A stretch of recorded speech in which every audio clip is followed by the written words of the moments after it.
Happening now. We want to welcome our viewers from across the United States and around the world. This is the EdTech Situation Room. Good morning, good day, good evening. This is EdTech Situation Room, episode number 307 on October 11th, 2023. My name is Jason Neiffer, and I am the Executive Director of Montana Digital Academy, which is Montana State Virtual School located on the beautiful University of Montana campus located right here in Missoula, Montana. And joining me tonight, as always, good evening, Dr. Wesley Fryer. How are you tonight, kind sir? Good evening, Jason. I'm good. It is lovely to have the fall here. I guess it may be a little cooler where you are. So I'm actually batching it. We have a 5th grade field trip. My wife is on the South Carolina coast tonight for a couple nights, but it's with a lot of 5th graders, so it's going to be a mixed bag. But I am glad we're here and glad you are able to join. And I understand you've had a few traveling days and a few more ahead of you. Yeah, I was in beautiful Denver, Colorado last week for the Virtual Learning Leadership Alliance fall meetings, and it was wonderful to connect with my really amazing state virtual school colleagues from around the nation. And I cannot begin to describe how important it is to find your people and hang out with them. This is one of the reasons why Wes and I hang out on Wednesday nights together and happen to record it so you can listen along. But it's really great to be around so many great thinkers in the virtual learning space. And also, we talked a lot about AI last week, and so had the opportunity to sit on a couple of panels, connect with some of folks that I know and respect in the space. And like I mentioned in the past, I think Michigan Virtual School is doing some really extraordinary work in helping districts kind of vision what AI looks like. And so talking with their leadership and staff was just a real extraordinary experience for me. And then I'm in Louisville next week and Billings, Montana next week, and then a week largely in the office, and then I'm kind of traveling all around the state, both for day job stuff and for AI stuff, and to spend a little time with my family in Great Falls, Montana. So yeah, I'm on the road again, and things are busy, but Dr. Fryer knows how that goes. That things are busy, but when your professional cup is fulleth, for lack of a better way of putting it, it makes the longer days seem a little less long. That is awesome. Well, we do have a couple live viewers out there, so if you're there and want to let us know who you are, we're glad to have you join. And feel free, if you're able to, in the chat, either on Facebook or YouTube, to put in any questions, feedback, thoughts that you may have. What are we going to do tonight, Dr. Neiffer? Besides admire your fine flannel. Yes, yeah, and then yes, my beautiful fine flannel. Well, we're going to take a look at some news headlines from across the kind of techosphere and try to shoot them through the educational prism, and hope that not only is an opportunity for Wes and I to kind of work through them, and for those that listen to the show know that we do spend a lot of time kind of processing it with each other, which I think is I think the power of this model. But also hope to give you some insight so that you can think about this with your colleagues and students and teachers and friends as well. And our links are always available at our website, edtechsr.com/links, which you can see the Google document that we maintain.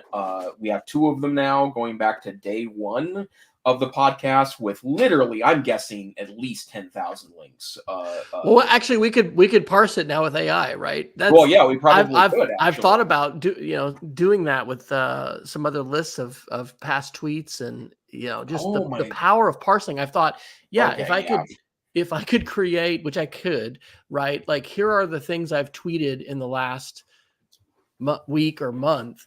I could give AI a query, say, please categorize these, share these links. I've thought about actually turning the Substack that I have personally maybe into something like that, because I end up creating stuff and sharing it a lot of different places. But I mean, the power of AI. I need to also, though, let everyone know our website is having a little difficulty.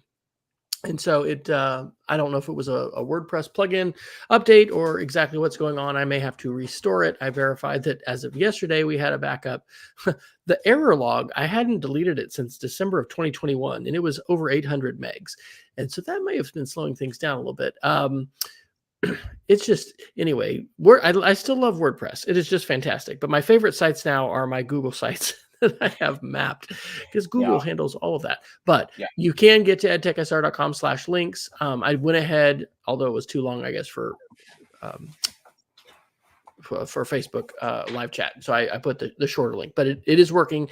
We're a couple shows behind, but thankfully everything's always archived right away on YouTube and Facebook. But we're going to continue to faithfully maintain our website, and I will get the WordPress back up and running. So what are we going to categorically look at perhaps tonight, Jason? Well, I think both of us have maybe tapped back on the AI articles. Not that there isn't extraordinary things going on, but it tends to suck the oxygen out of other conversations. But we'll certainly talk about AI tonight in one way, shape, or form. I see, Dr. Fryer, you have some great links on the ongoing conflicts in Europe and the Middle East right now, some web design, media literacy stuff, some tech correction and big tech news. Some interesting things going on in social media land. There's actually quite a few things going on in Google land, especially as it relates to education. I have a Maker News update, some Meta and Facebook news, and a kind of a sad announcement at the end that we can talk about the end of an era of a certain technology. And of course, we'll end our podcast tonight with our Geeks of the Week. Dr. Fryer, you were our link champ this week. So where would you like to start off our conversation? Oh, well, give an invitation. If anybody's wanting to have us cover a particular topic, let us know, and we can certainly do that. Let's do a positive one. And then I definitely want to mention some Israel-Gaza war and Ukraine stuff, which is not very positive. But this is a really, really fantastic one. So I'm teaching web design this year to middle schoolers.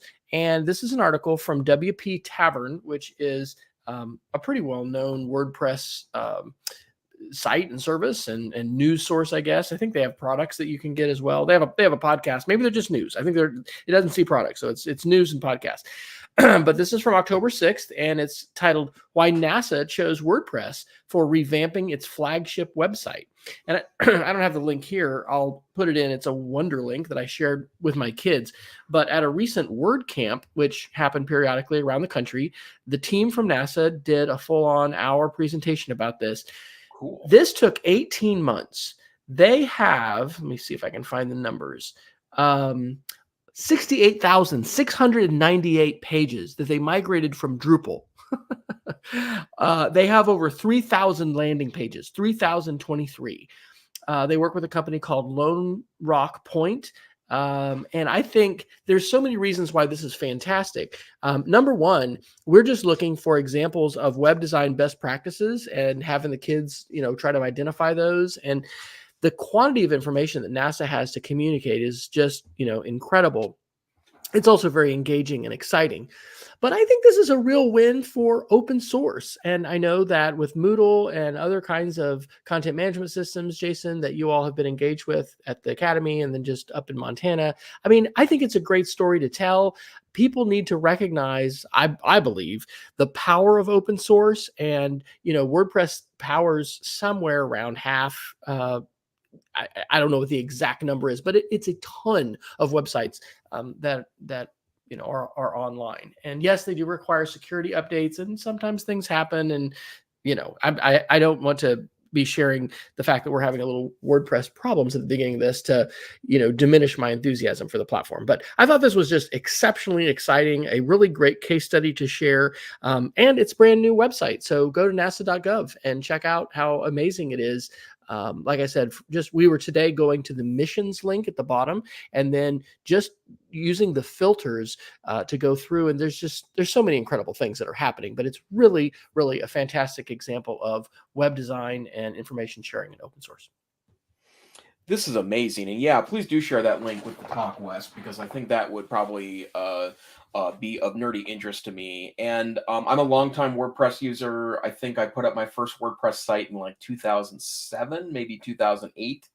And it's just a really extraordinary platform. And and I will say to your comment about don't take our comments about our website into account for that.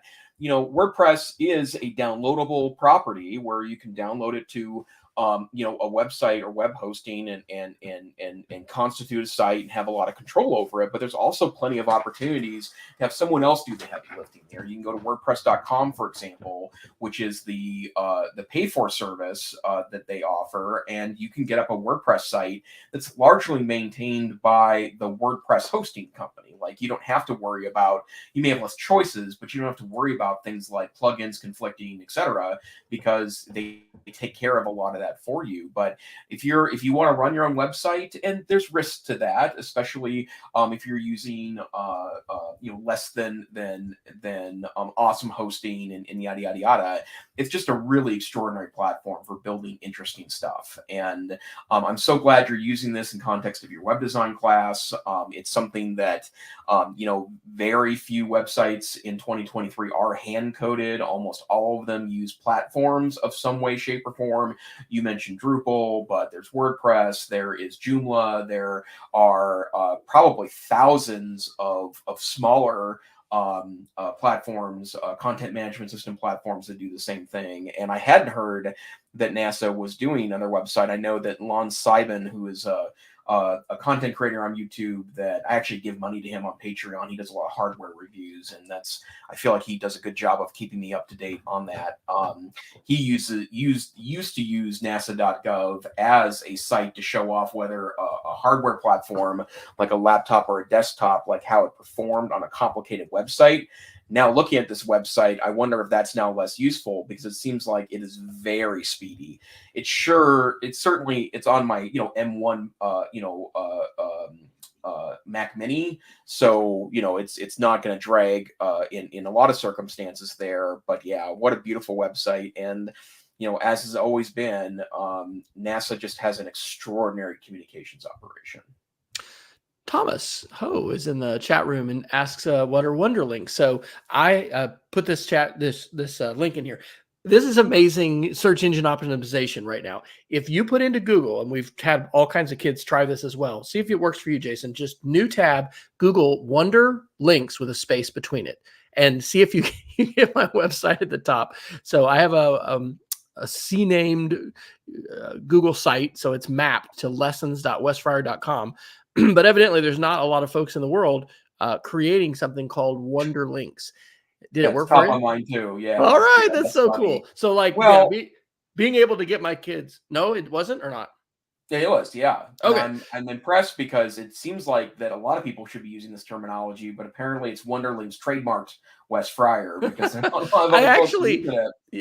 haven't done a whole lot of presentations, but last year for a science education group up in Canada that Alec Curros connected me with, I did a little session about Wonderlinks, because basically it's just a chance to share cool stuff that relates in maybe directly or sometimes tangentially to what we're talking about. My computer applications or media literacy class is rather wide ranging, so I have color coded them this year. So the media literacy links are red, the web design links are orange, the computer programming or coding ones are purple, and then some of them are for everyone, which are in blue. But it's just really fun, and I have my kids actually create them themselves on their web pages, because I teach them how to create basic Google sites in the computer applications class, and then obviously in web design we go into a lot more depth. But it's just the web, and just hyperlinking is so powerful, and being able to teach students the power of that, and then also being inspired by each other. There's just yes, there's bad stuff on the web, of course there is, but there's incredible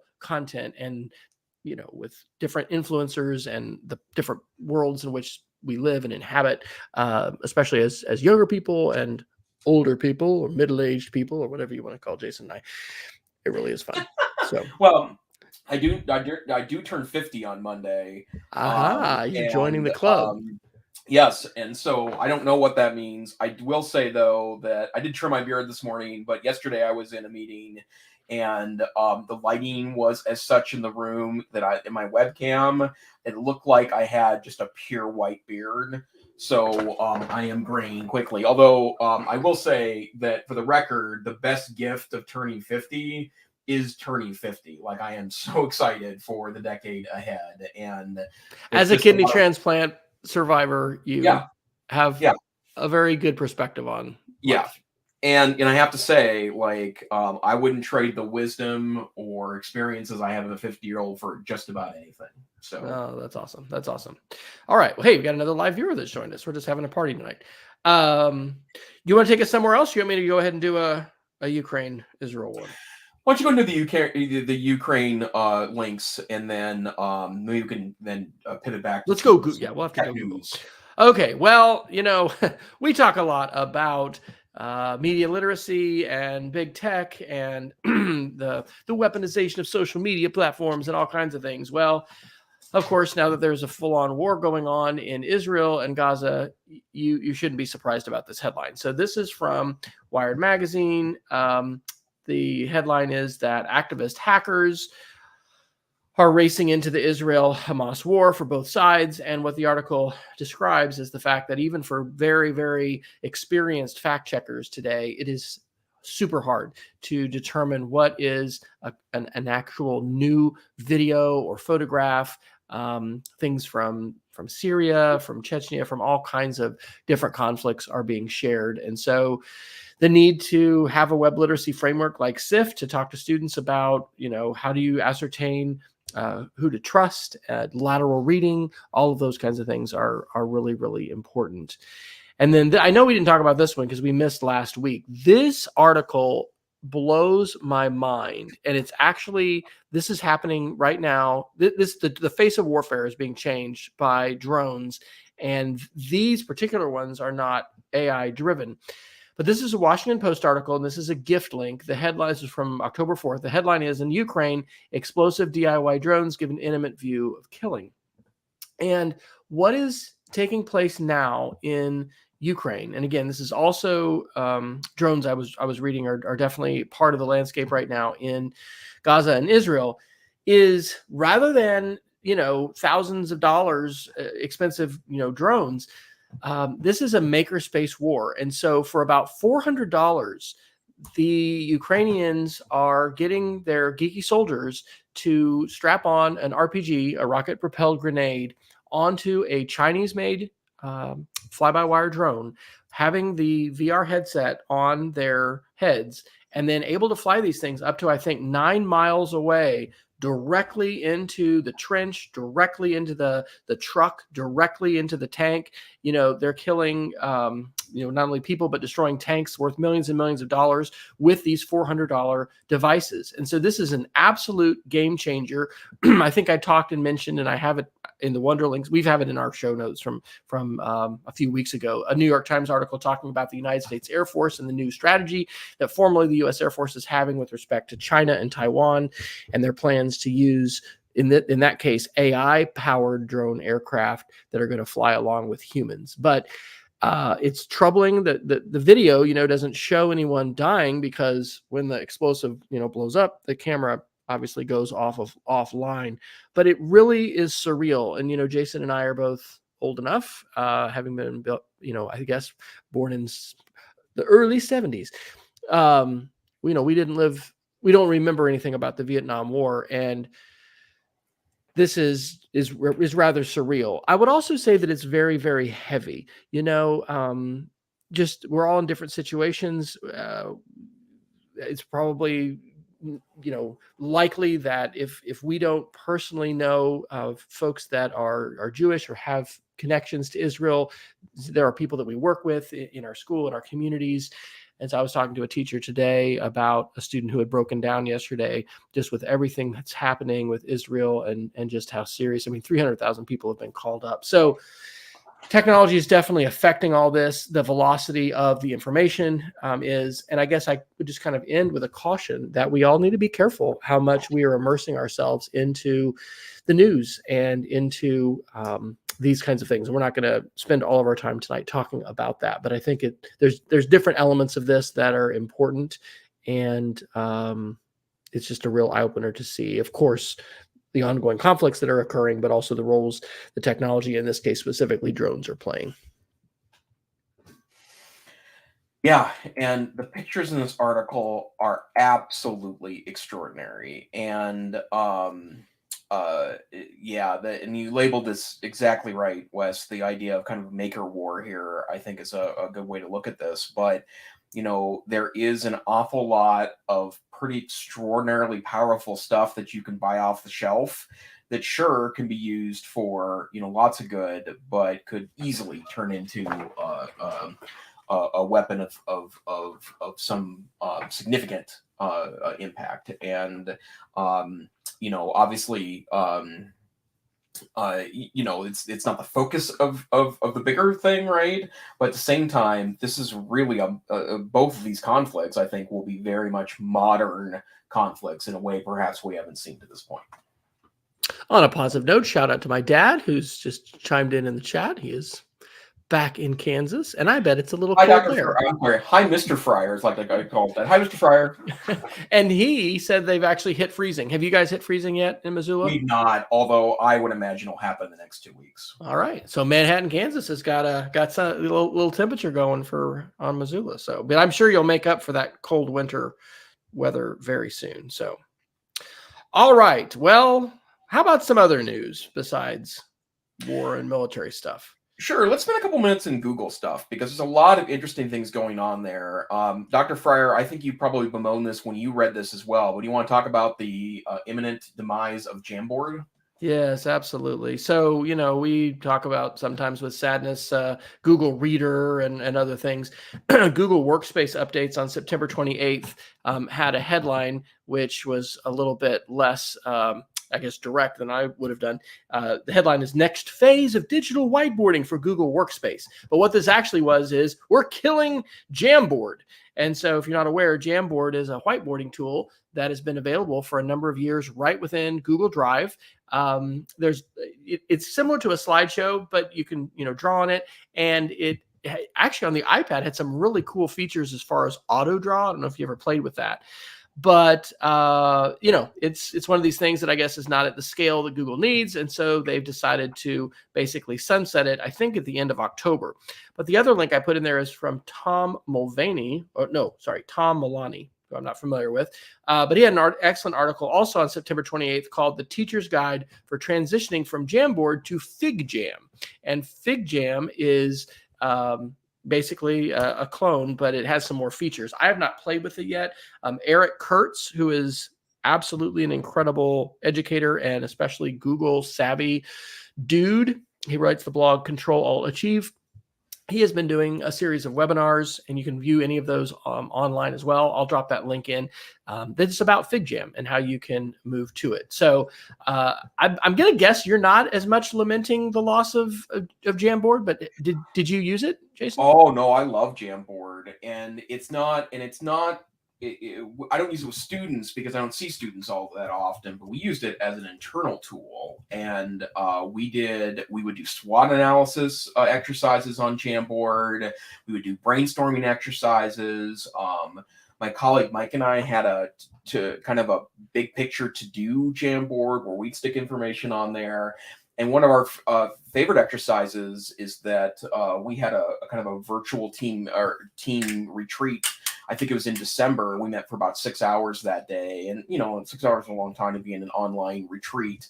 But we put up a page for each person and had people jump in and say nice things about their colleagues anonymously. So it was kind of a shout out board that I was wonderful. And people still go back and look at that because people said such nice and wonderful things. So really interesting stuff and a really interesting tool. And of course, there was physical Jamboards you could buy from Google at one point as well. And I see Betsy Springer. Hi, Betsy. Good to see you here. Is in the chat. She says Canva has whiteboard tools. Correct. That's a good alternative. The FigJam is an interesting one. And then there's another one that Google was pushing people towards.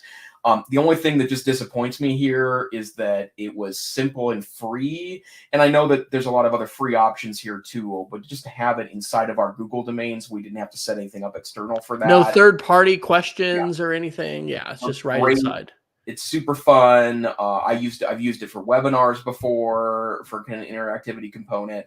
Yeah, I was pretty disappointed in this. And I imagine, and I've not read to see if there's been any, or I have not read that there's been any explanation for this, but one would assume that they just weren't getting the usage out of it that they had hoped or anticipated. But yeah, a very sad day, I think. And they haven't updated it in quite a while, Yeah. so that's kind of a sign too. I dropped the link into Eric Kurt's post from today, October 11th, called "Fig Jam for Schools Advanced Webinar." But he's done a series of different webinars, and those are just fantastic. And I just every once in a while, over lunch or whatever, he's got the link to his intro webinar as well. It's just great professional development to pick up. So if you get to see him in person, I have gone to some conferences with the specific purpose of being able to see Mr. Kurtz in action, because he is really a force to be reckoned with, doing 6 different sessions, and it's just like he's the best presenter I've ever seen on Google Tools for Education. And Dr. Neiffer is amazing, and Mike as well. I'm rookie level compared to Eric. When it comes to just the depth and breadth of what he covers, it's just phenomenal. Yeah. So I'm going to try. He's an A-lister. I'm a C-pluser. Oh no, you are A, sir. You get an A from me. What else is happening in Google World? Well, two pieces here.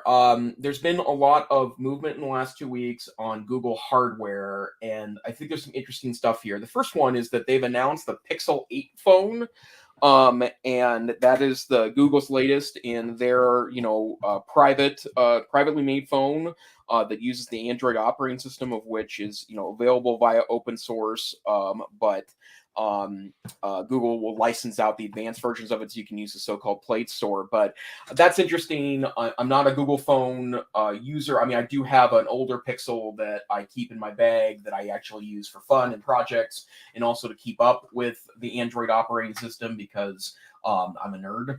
And there is there's an interesting commitment that comes with this year's Pixel 8 that they will give you 7 years of software updates. So it will be kept secure for 7 years.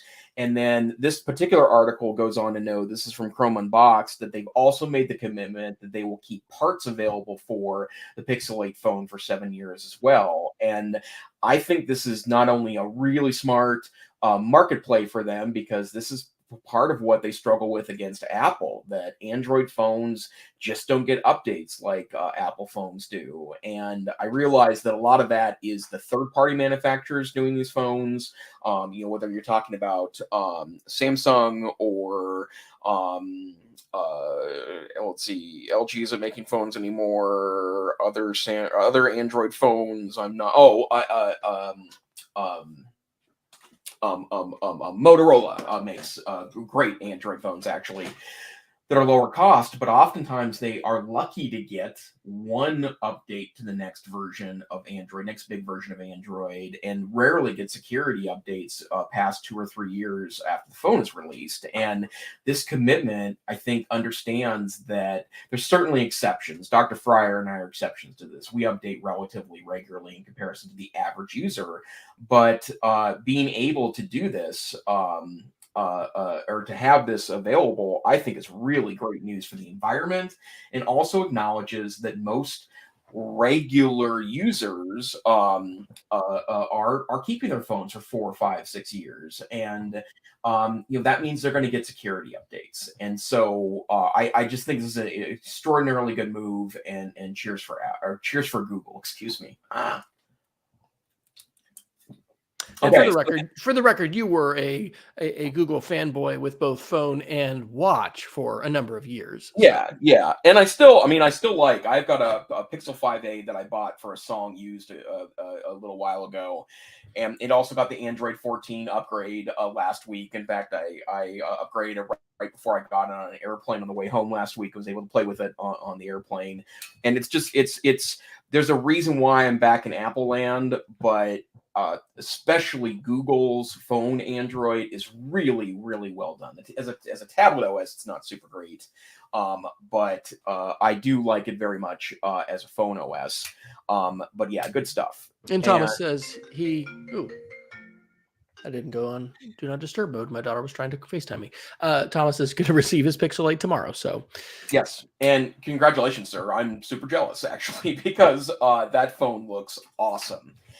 And then I also want to highlight a couple of articles here that I think this is great news. I'm a little annoyed for a reason I'll talk about in a second. These are both Chrome Unboxed articles, but Google has announced something they're calling Chromebook Plus. And Chromebook Plus is a program where they are working with major manufacturers of Chromebooks to offer Chromebooks that have a certain hardware level. And in exchange for that, the software available for those Chromebooks will be increased significantly in its functionality. And the basics are you need to have an i3 12th generation chip or better, or a Ryzen 3 7000 series chip or better, 8 gigs of RAM or more, 128 gigabytes of storage or more. The webcam must be at least 1080p, and it has to have temporal noise reduction, and then it needs to be a 1080p or better screen. And in exchange for that, you get all sorts of pretty sweet tools. It's things like AI-based, excuse me, I got the hiccups.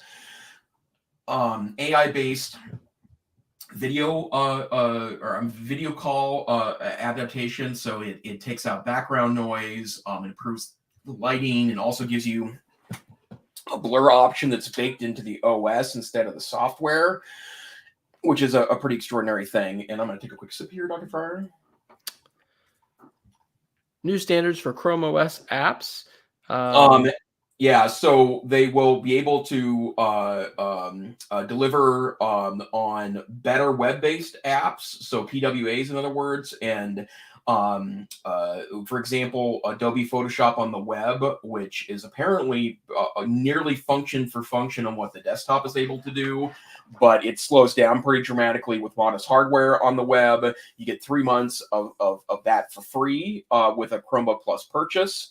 And these Chromebook Pluses are intended to be devices that have better specs, but they're also going to bake AI tools directly into the operating system. So everything from writing assistants to custom wallpapers to AI generated backgrounds for video calls, and it's literally will add AI tool functions anywhere where you can put your cursor. So it's not limited to Google Docs anymore. It could be the notes section of your bank app, and it's able to then put generative AI pieces in here. The reason why I'm annoyed is because despite the fact that I have an impressive collection of Chromebooks, none of my Chromebooks qualify for this. About a dozen or so existing Chromebooks do, but even my best Chromebook is one generation behind where this goes. And so I'm going to have a little soul searching in the next 6 months or so to see if, and probably the answer to me will be to maybe sell off some of my mid-range ones used and then fund a thing here. But I'm really excited about this. And if for no other reason than I feel like this kind of endorses where I've landed on Chromebooks. That, I mean, certainly modest Chromebooks have a place in the world, and for a lot of learning that happens inside of a classroom, I know people can get frustrated by low-end Chromebooks, but it does a pretty good job with Google Docs. It does a pretty good job with Google Sheets. It does a pretty good job with Google Slides.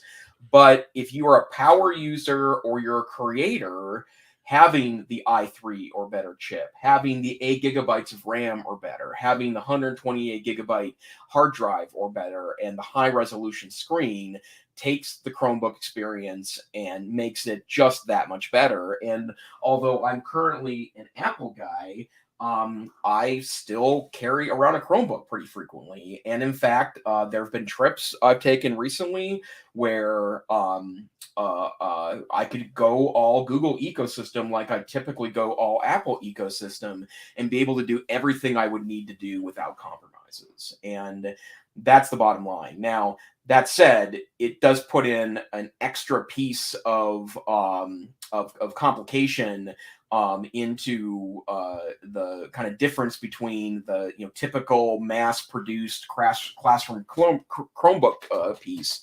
But for me, I typically don't buy super cheap Chromebooks. I was seeing if I have my I did buy one for $70 a couple years ago that I actually like a lot, because it was cheap and it's also ultra portable.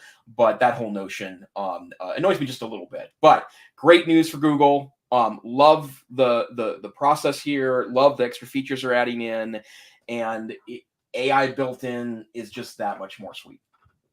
That article also has a link to a very, very excited article about Photoshop on the web. Yes. And we've, of course, talked about this a lot on the show as well, how the web continues to mature, and web apps and the ability to just, basically do anything you need to do through the web, with some exceptions. I mean, we're not talking all the high-end video production and other things that require specialized software, but I think it's great. We look at the number of schools that have invested in Chromebooks. Of course, we need those to be refreshed and not to be, left to languish and, be upgraded after too many years. But it's wonderful to see these affordances, and I need to play Canva again, Jason. I'm just loving that, using that just about every day, and with my kids, it's just phenomenal. But the article also mentions, Adobe Express. You get some like 3 months free, I think, with Adobe Express and Adobe Photoshop on the web. So anyway, Adobe's partnership with Google, I think, is positive. I'm a big Adobe fan. Have you played with Firefly yet by Adobe? Because that's their generative. Just a tiny bit, okay. And I know well, and I've also used the beta desktop Photoshop with its generative AI functions, just the tiniest of bits. And the advantage of having Adobe do that stuff, of course, is they were founded, they are developed by, they are sold by people that are in creation industries, and I am enjoying very much watching those tool sets develop. Yeah.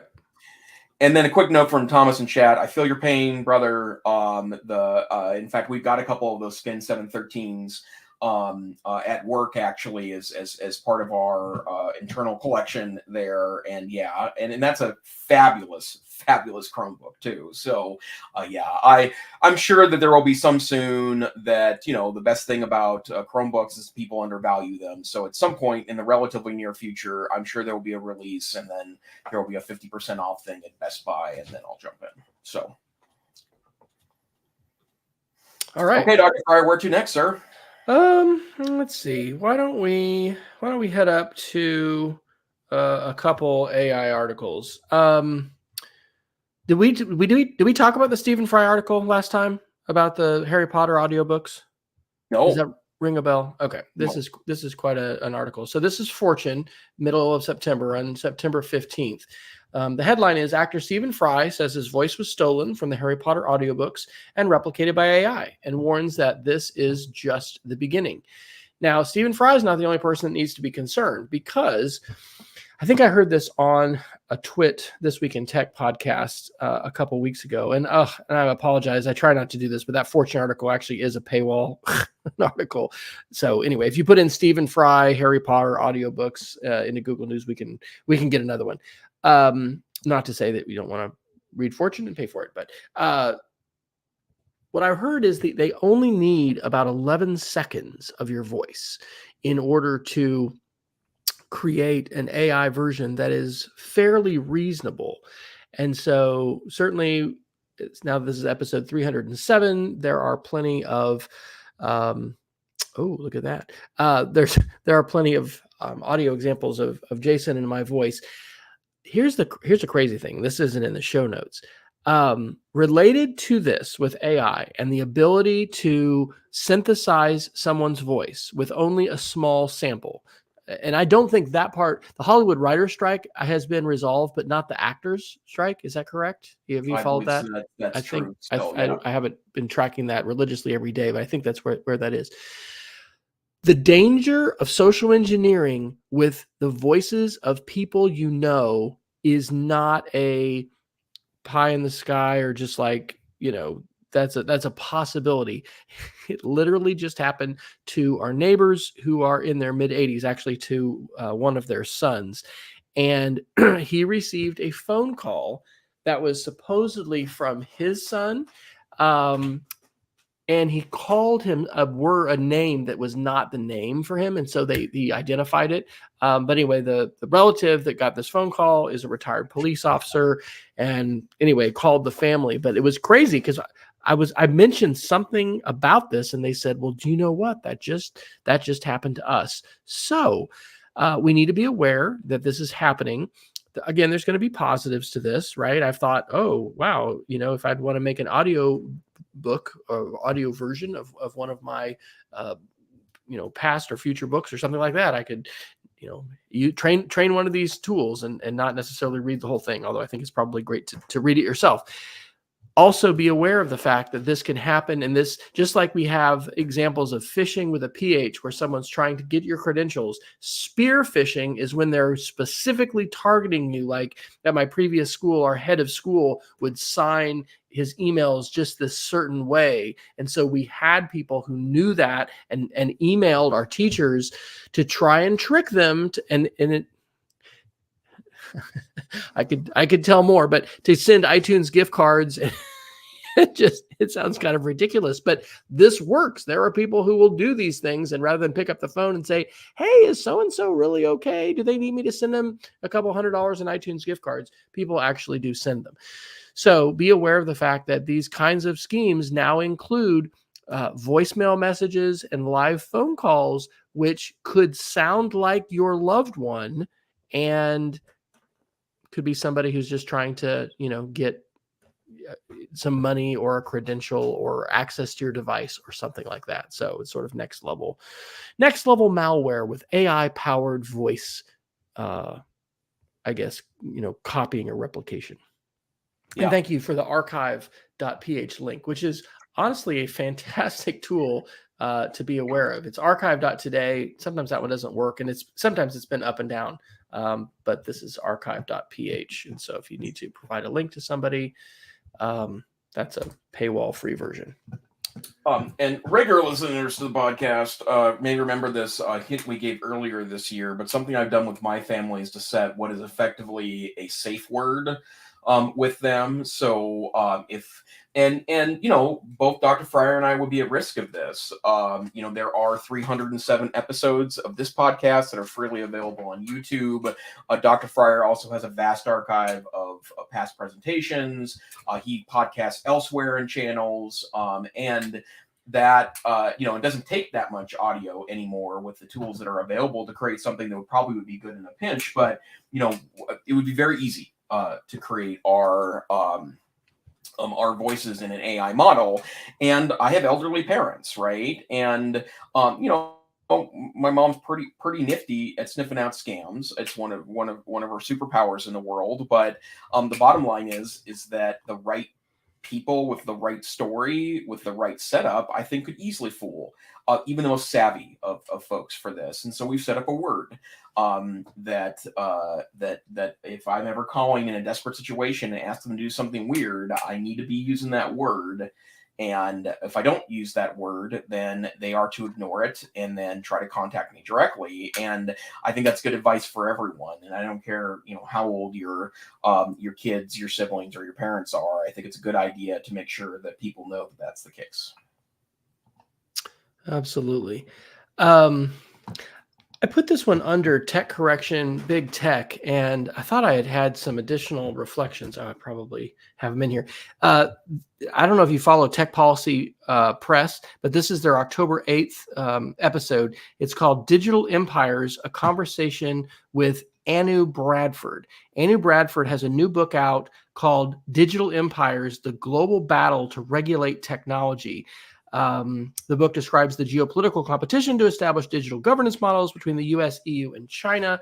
One of the things that I thought was very prescient or on point with this is sometimes this idea of an AI battle between big tech and companies is sort of like you're either going to have the US model or the China model. Pick which one you're going to have, world. But she points out there's also the EU model, and the EU model has a lot of the same conceptions of rights and rule of law as we have here in the United States, but there is a greater level of regulation and there's privacy rights. And so I can't commend this enough. This was published on Sunday, October 8th. And I would say it is probably the best podcast I've heard about all of the sort of issues around tech regulation, not only in the United States, but also globally. So that is an outstanding podcast conversation. And I had not heard of that book before, so I've added that to a book to read list. Excellent. Let's talk about a couple other social media stories, or I should say tech correction, social media, big tech stories. This is from the Wall Street Journal on October 3rd, and you'll notice, Dr. Fryer, that's also an archive link. But the Wall Street Journal reported, as it was widely reported, that Meta plans to charge $14 a month for ad-free Instagram or Facebook. And I'm just laughing because I'm 99% sure that at some point earlier on in our podcast, I said something like, every time you get the rumor about Facebook charging, just remember they get a lot more out of you than $5 a month in advertising dollars. And I think this is a sign that advertising is just not a sustainable model, even for big tech. And the bottom line is that, I think people are moving away from a lot of these social media tools for reasons other than advertising and money. But I also think it's a complicated world right now from the standpoint of that if we're going to diminish advertising's impact on these tools, the only way to really do that is to find another income source. And the best way to do that, I think, is to just charge money per month. Now, I think of it in terms of more microtransactions. Like, for example, I think New York Times could do really well if instead of pushing their subscription model, although I am a subscriber to the New York Times and find $10 of value with that every month. There are times when I've gone to, the so-and-so Tribune in so-and-so Arkansas and wanted to read that article. And there was a method set up to where I could give 25 cents for access to that article with one button click.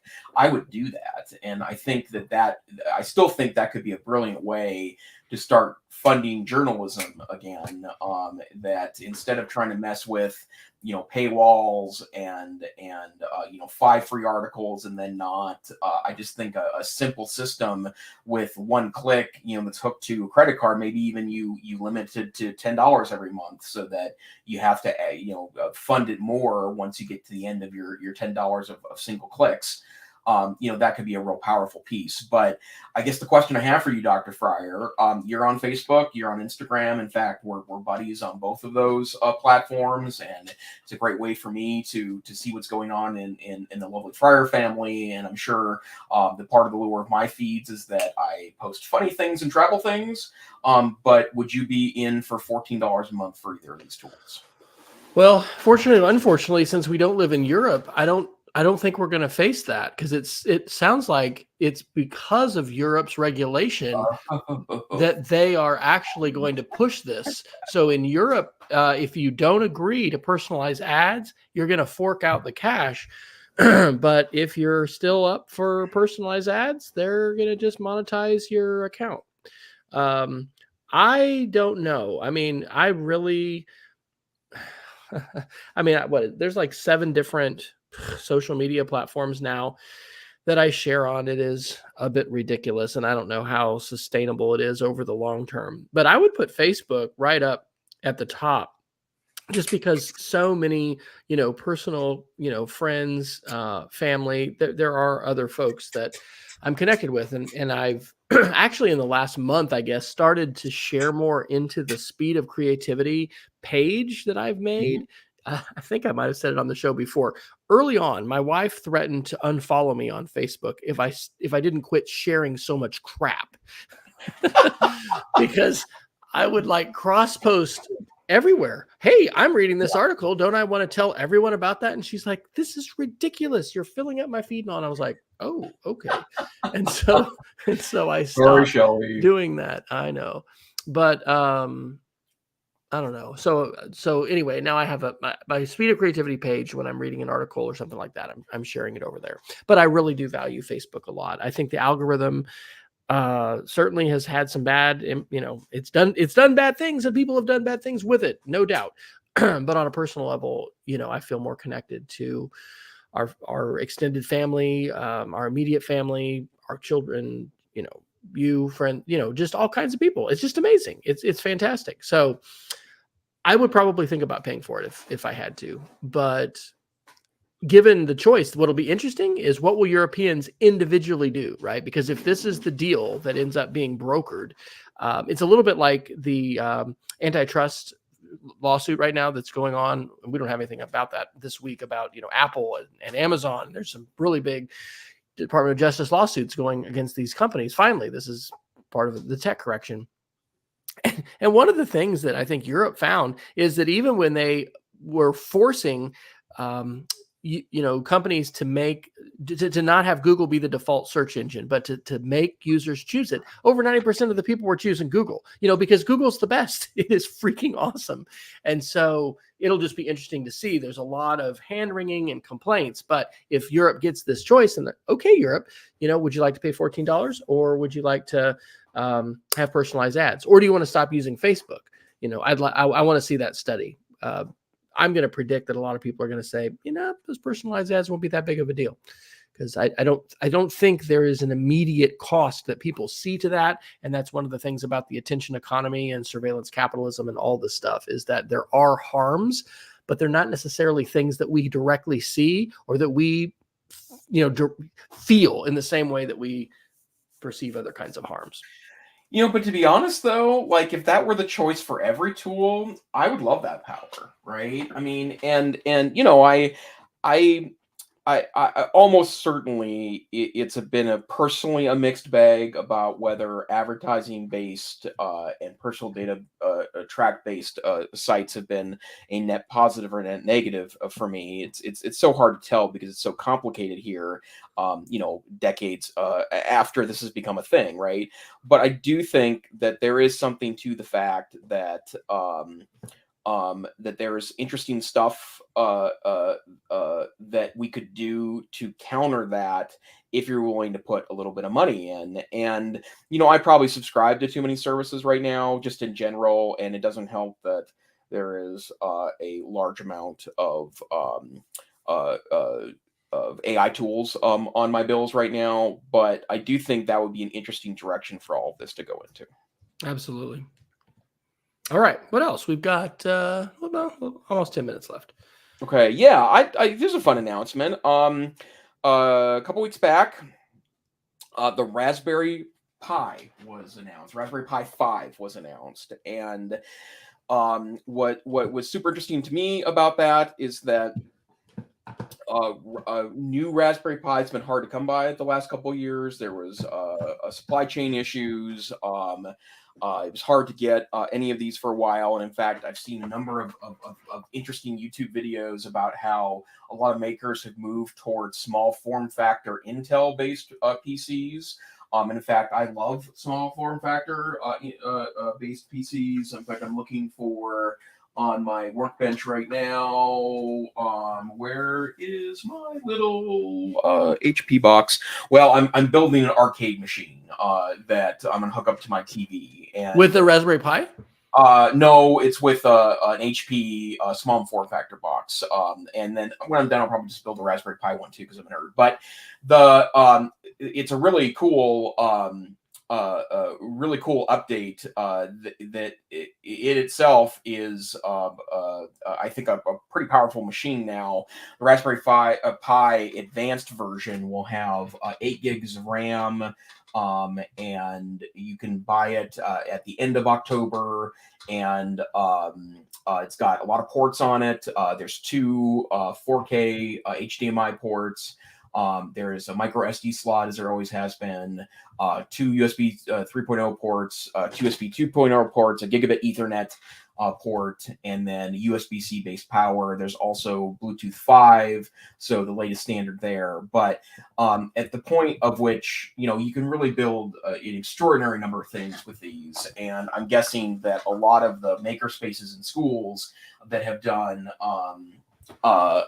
work in this with these devices will probably be stocking up on these. But I have not seen, or I've not dug enough to do a pre-order on this yet.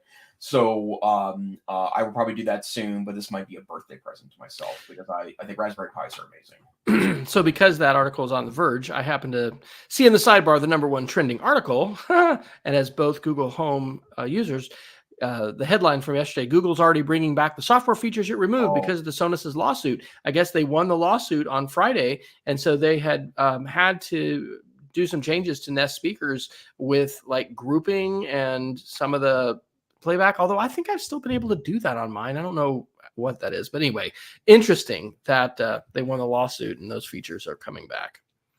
Cool. A little IoT personal tech headline there. What else, sir? Let's see here. Oh, let's do the end of the era article. Netflix has announced that they will no longer have a mail DVD service, and this is something that's been back to its beginning. I've been a Netflix subscriber for a very long time, and they're now depreciating that particular service. The reason why I wanted to mention this, however, is twofold. The first one was that it was a little problematic. I had the 3 disc at a time subscription, which was the standard subscription, and I loved it, except that there was always a problem that I call the Sophie's Choice problem, because for a year and a half, we had the DVD of Sophie's Choice. Both my wife and I had seen it before. We hadn't watched it together, however, and it's an extraordinary movie in so many ways, not the least of which is Meryl Streep's performance in that film.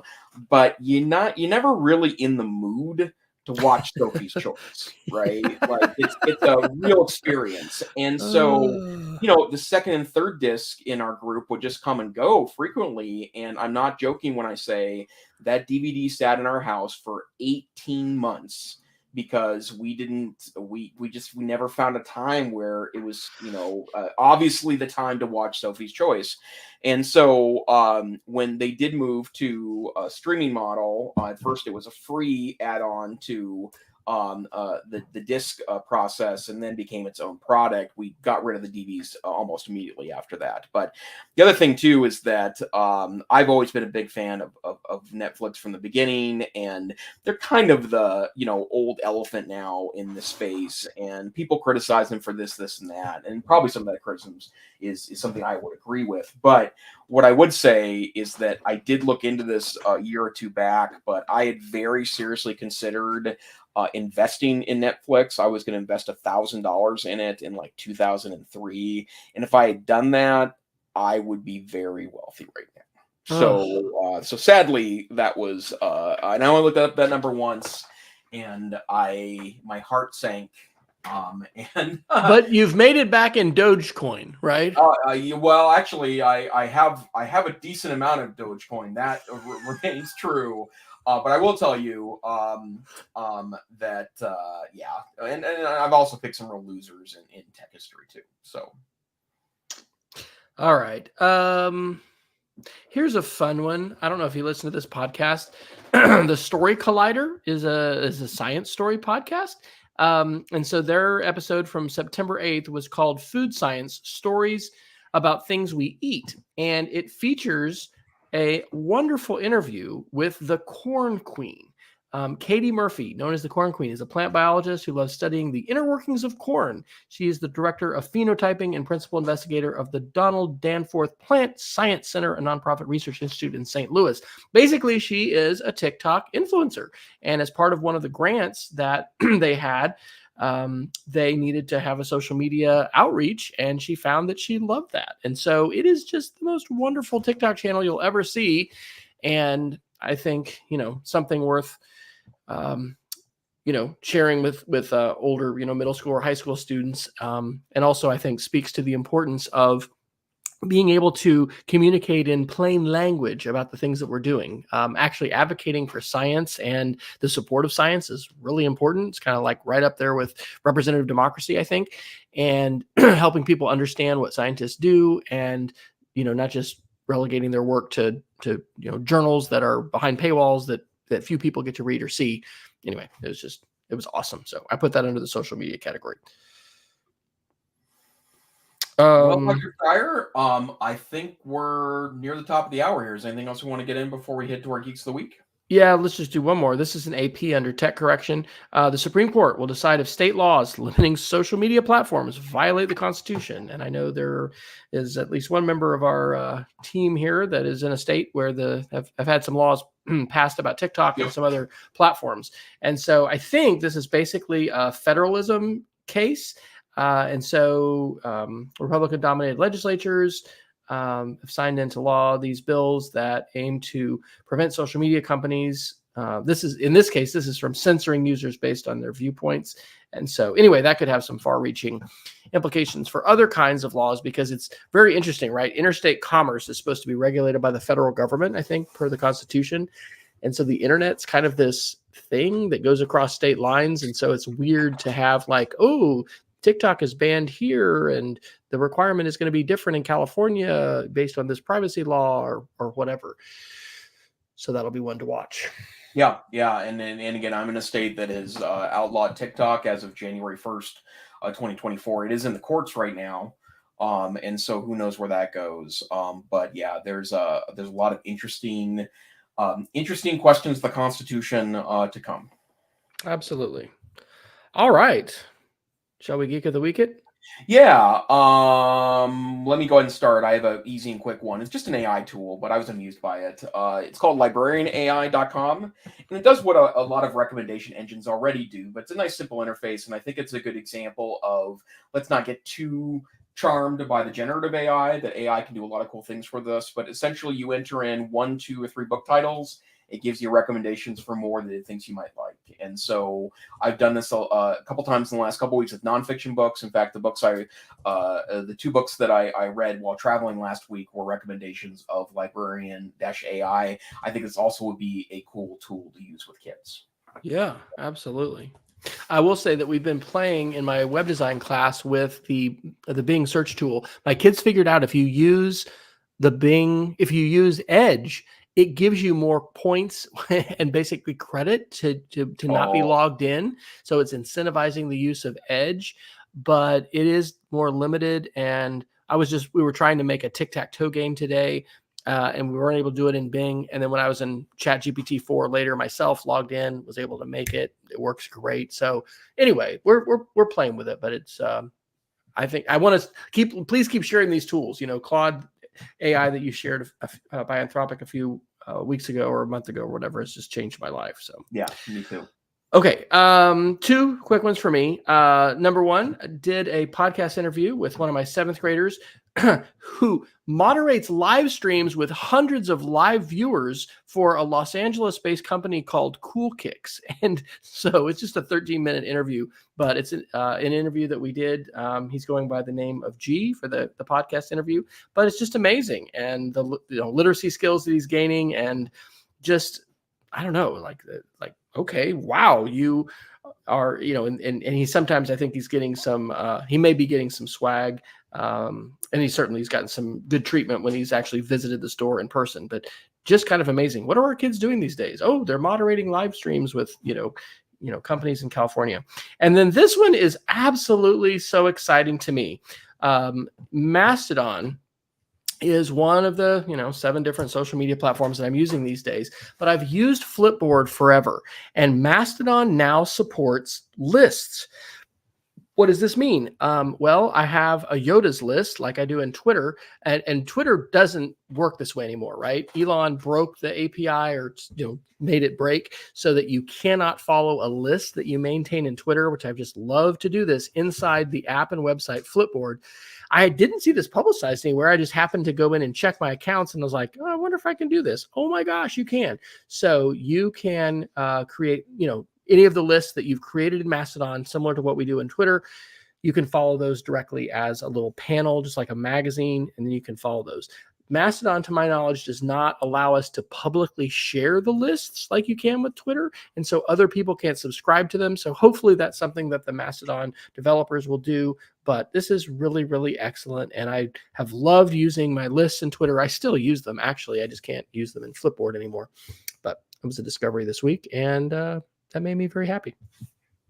That's awesome. And yeah, I know you've talked about that in the past. And I also know how much Flipboard is a part of your media consumption tool set. So thank you, Dr. Fryer. Hey, where can people find you on the internets?